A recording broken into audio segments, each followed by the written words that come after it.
Hello, everyone. My name is Mohammed Naeem, and I'm the co-founder and CEO at Sakeenah. Thank you very much for having us. Let me start by asking you all a question. How many of you have been facing an increase in stress or anxiety very lately? Do you know 1 in 4 adults experience common mental health problem, for instance, anxiety? This makes 25% of world population affected with one or another mental well-being problem. That could be anxiety, stress, depression, lack of sleep, etc. According to World Health Organization, these people can live 1 in 5 years in disability. Applying the same rate to Muslim population, which is almost 1.8 billion, there are 475 million Muslims affected. Just alone in the UAE and KSA, there are 383 and 500 people out of 100,000 suffer with anxiety, which is quite a big number. Well, in Muslim community, the problem of mental well-being is deep-rooted. When we say deep-rooted, there is a big problem, there's a serious problem, then there's a lack of awareness, and then there's the issue of accessibility as well. So this is where Sakeenah comes in. Sakeenah in Arabic means peace, tranquility. It is designed to address such issues by drawing from Islamic tradition, literature, and modern mental health informatics technology. It's more like a marriage between modern science and religion. Sakeenah's aim is to become a holistic platform targeting Muslims in addition to people from other backgrounds that will be medically backed and accepted by various healthcare authorities and jurisdictions across the globe. We have adopted a systematic approach to address this problem. So we have 3 different set of solutions. One is guided mindfulness and meditation. These sessions are created with the help of qualified people in English. Sorry, excuse me. You are not showing the slides. The slides are not going forward. Just could you double check? It is, okay. I can see only the first slide. Okay, this.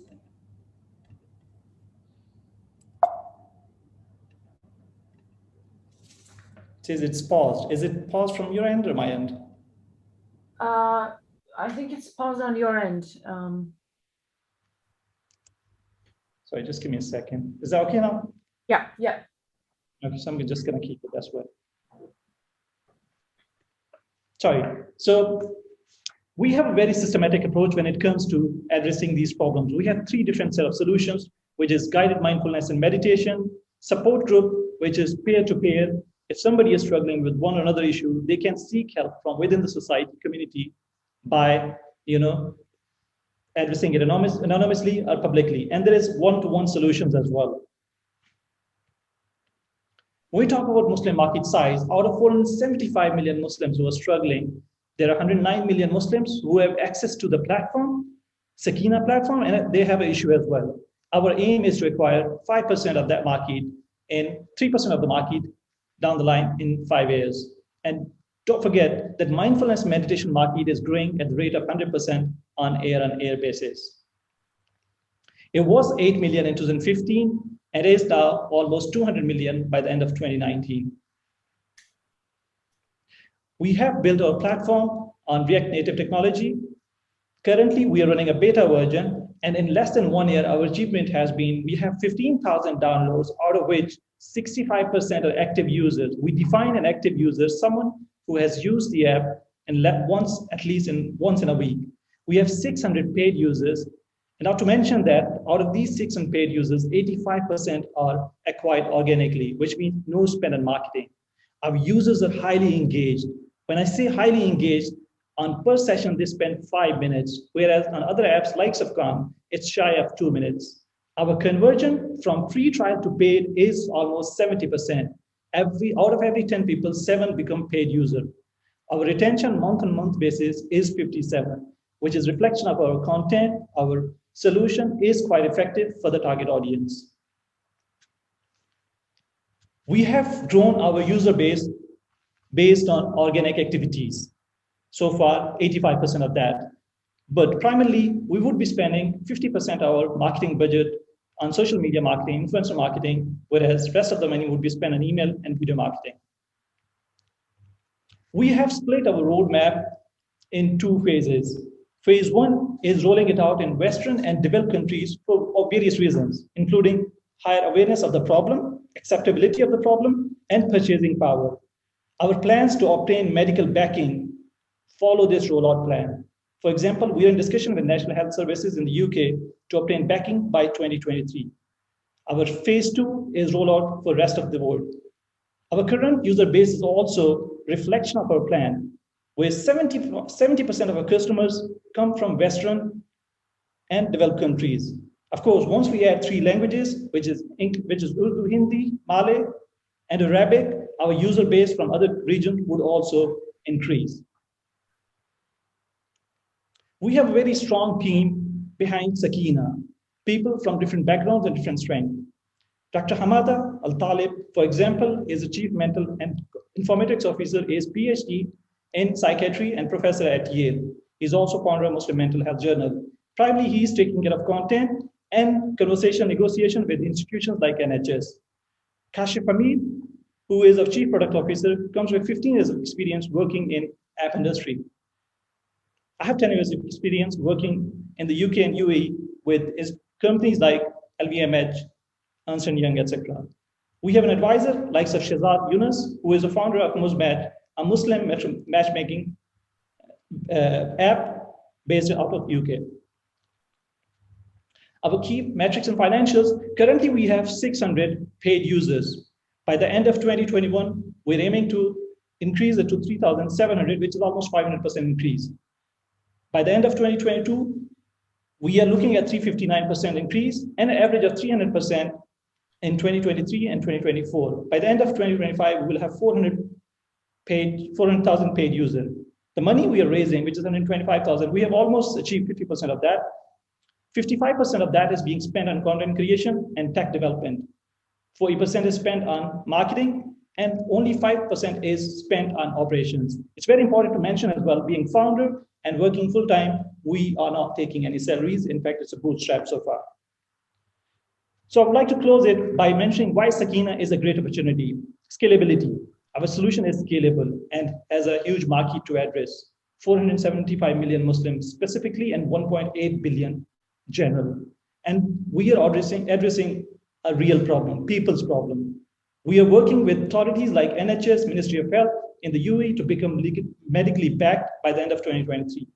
Our user engagement is one of the key things that we believe our solution is very much acceptable. We have like I mentioned earlier, users spend 5 minutes on average per session, whereas other apps, it's 2 minutes. We have very extensive process to onboard qualified people to create content. There's an extensive process to cross-check and approve it. And finally, our team, which I have already explained, that we have a team which is qualified in diverse backgrounds in terms of business itself. Thank you very much for your time, and I'm open to questions. Thank you. So one question here is, what's the status of transferring the app to other languages, and when is it planned to be rolled out? So we are already working on that phase. We are aiming to launch it in 1 more language by the end of 2021. Okay. Another question relates to, you mentioned that the meditation market is growing by 100% year on year, which is typically very attractive. And I guess we all face these anxiety problems, and the one you mentioned, which is like 1 in 4 people. So how difficult is it for other entrants to introduce such a platform? I mean, do you think you guys have natural barriers to entry because you're targeting Muslims and your material is also curated by Islamic philosophy, or like the notion of Islam? So does that actually create a barrier to entry? Yes, so it's a very good question. So typically, barrier to entry in mindfulness meditation is quite low.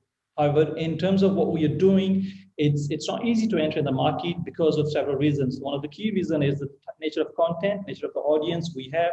You cannot not everybody can enter in the market.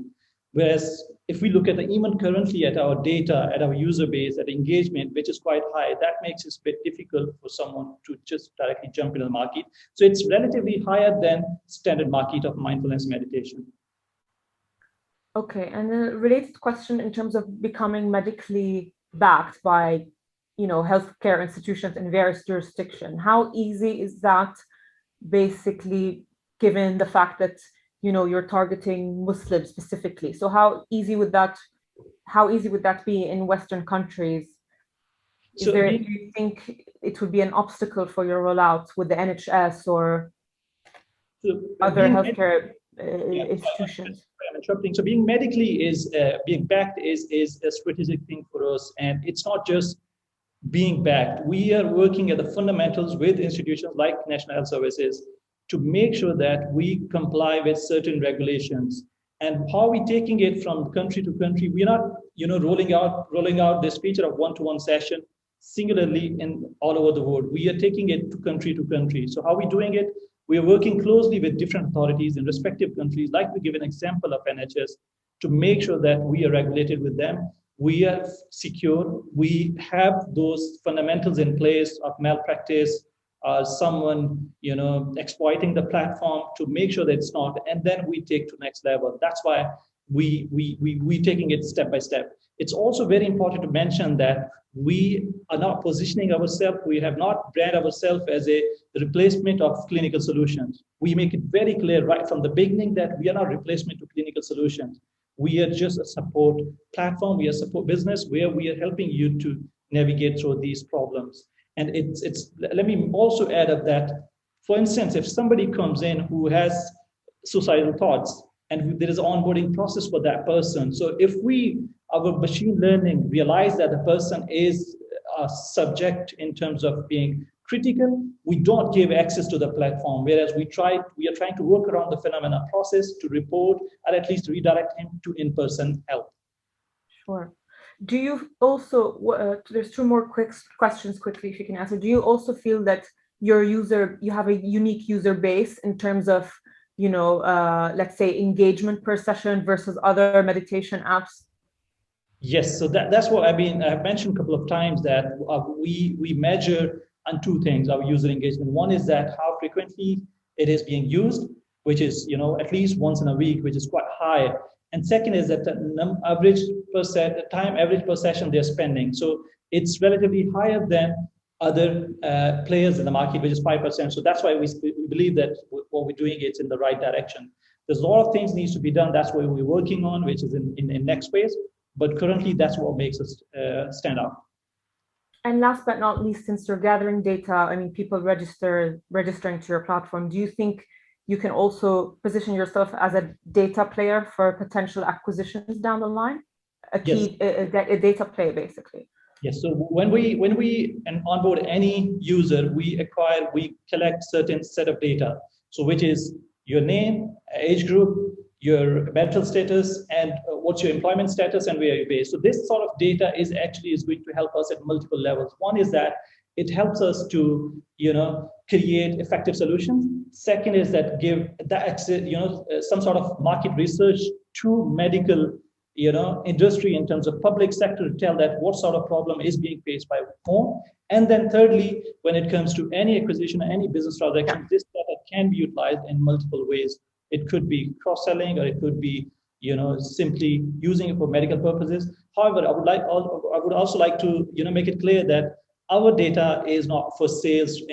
Our data is quite secure, and we don't share it with any third party unless it's government approved. Sure, but it could be a trade sale, for instance, like a data play, as maybe a medical health center wants to acquire that data. So this could be part of the exit plan, or if you would think about that in a way. That was one of the questions I had, and I think that's the last question for you guys.